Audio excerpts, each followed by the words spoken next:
Sa ating ebanghelyo ngayon, pinakita ang pagpili ni Jesus sa 72 disipulo.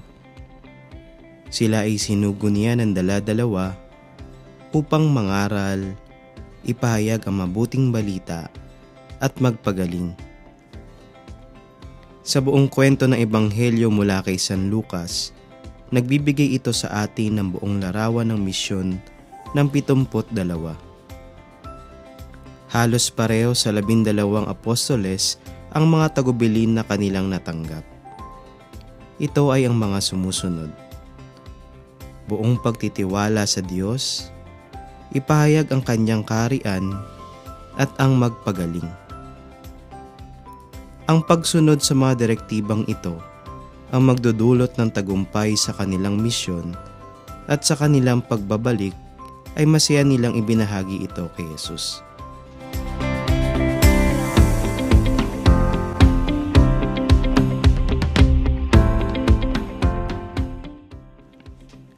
Ayon sa Katesismo ng Iglesia Katolika, ang alagad ni Kristo ay di lang dapat ingatan ang pananampalataya at isabuhay ito, kundi ipayag rin, matatag na saksihan at palaganapin.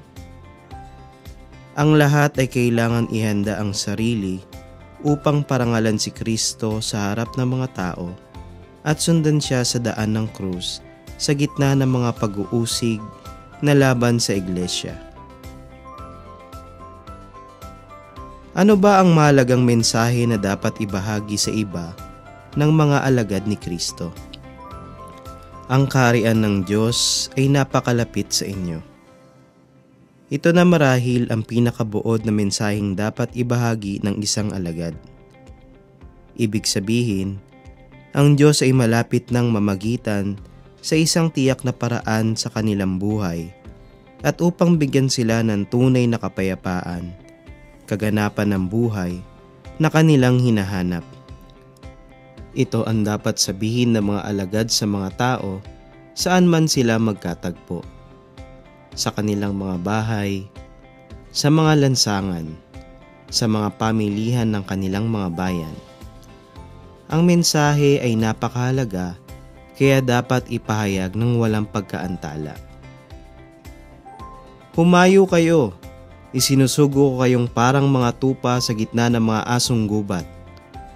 Huwag kayong magdala na lalagyan ng pera, balutan o sandalyas. Huwag na kayong tumigil upang bumati kanino man sa daan. Ang pagsusugong ito ni Jesus sa mga alagad ay hindi basta-basta upang sumaksi sa pamamagitan ng mga salita, kundi sa pamamagitan din ng mga gawa.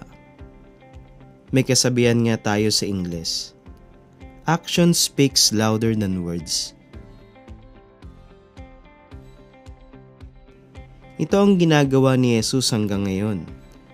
Tinuturuan niya ang mga tao, ngunit pinapagaling din niya ang kanilang pisikal at espiritual na karamdaman.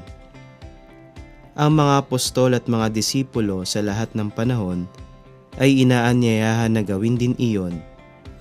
Ang pagpapagaling na hatid nila sa mga tao ay nagpapakita na ang Diyos ay dumating sa kanilang buhay. Upang ipakita na ang mensaheng ito ay talagang mula sa Diyos, ang mga alagad ni Jesus ay hindi dapat umasa sa anumang material na seguridad na ibibigay sa kanila ng kanilang mga ari-arian. Dapat silang umasa sa Diyos na nagkakaloob sa kanila sa pamamagitan ng kabutihang loob ng mga taong tatanggap sa kanila.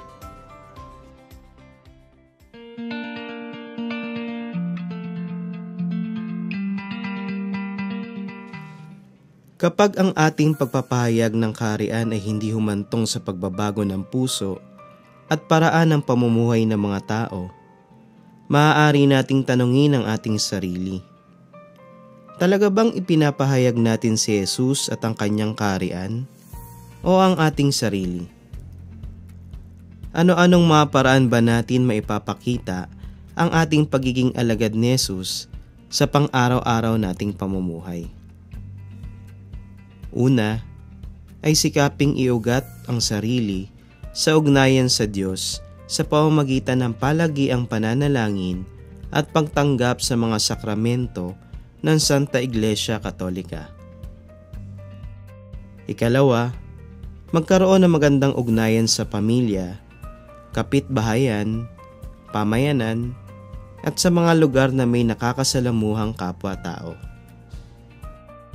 At ikatlo, pagpapakita ng malasakit sa mga nangangailangan at nagbabahagi ng kung anumang meron siya, material man ito o talento.